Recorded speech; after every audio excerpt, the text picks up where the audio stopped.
नमस्कार। आप सुन रहे हैं द बॉलीवुड रेडियो और मैं हूं आपके साथ आकाश। दोस्तों, ये किस्सा राजेश खन्ना के सियासी सफ़र का है जिसमें पहली बार उन्हें लाल कृष्ण आडवाणी के साथ चुनाव में हार का सामना करना पड़ा। लेकिन अब सच्चाई ये थी कि राजेश खन्ना के हिस्से में हार आई थी और जीत के इतने करीब पहुंचकर राजेश खन्ना को उस हार को बर्दाश्त नहीं कर पा रहे थे। हमेशा की तरह उन्हें लग रहा था कि उनके साथ कोई धोखा किया गया है। उस शाम वोटों की गिनती वाली जगह पर राजेश खन्ना ने खूब हंगामा किया। हार सामने देखकर संयम रखना और गरिमा के साथ पराजय को स्वीकार करना शायद कभी भी राजेश खन्ना का मजबूत पहलू नहीं रहा था। चुनाव के नतीजों के बाद देश में कांग्रेस की सरकार बन चुकी थी।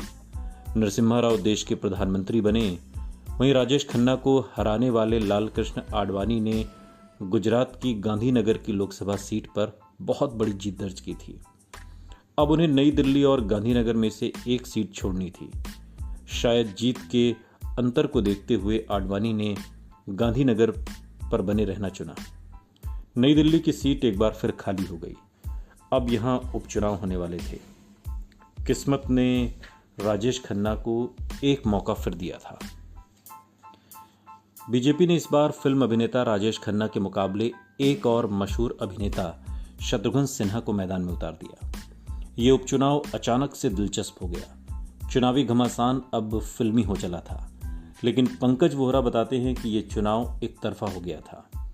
ये पंजाबी बाहुल्य वाला इलाका था जो एक तरीके से राजेश खन्ना की मजबूत पकड़ मानी जा रही थी। राजेश खन्ना ने आडवाणी तक को इस सीट पर एक कड़ी टक्कर दी थी। शत्रुघ्न सिन्हा उनके सामने कमजोर कैंडिडेट थे।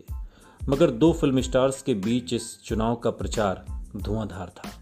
दोनों अपनी फिल्मों के डायलॉग बोलते हुए वोट मांगते थे। राजीव गांधी की हत्या के बाद अब एक सहानुभूति लहर भी थी जिसका फायदा कांग्रेस को मिलना तय था। राजेश खन्ना खुद भी उनके साथ अपने रिश्तों का जिक्र इन रैलियों में किया करते थे। हर कोई मानकर चल रहा था कि राजेश खन्ना ये इलेक्शन जीत ही जाएंगे। मगर खुद राजेश खन्ना को डर था कि कहीं पिछली चुनाव की तरह कोई अनहोनी ना हो जाए। उन्हें लगता था कि वोटों की काउंटिंग के दौरान उनके खिलाफ कोई साजिश हुई है जो उनकी हार की बड़ी वजह बनी। उन्होंने अपने समर्थकों को भी सावधान कर दिया था।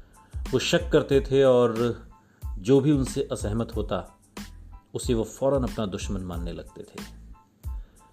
और इस तरीके से किस्मत एक बार फिर राजेश खन्ना के साथ आकर खड़ी हो गई। और जैसा कि हम सभी जानते हैं, इस सीट पर राजेश खन्ना ने शत्रुघ्न सिन्हा को हरा दिया।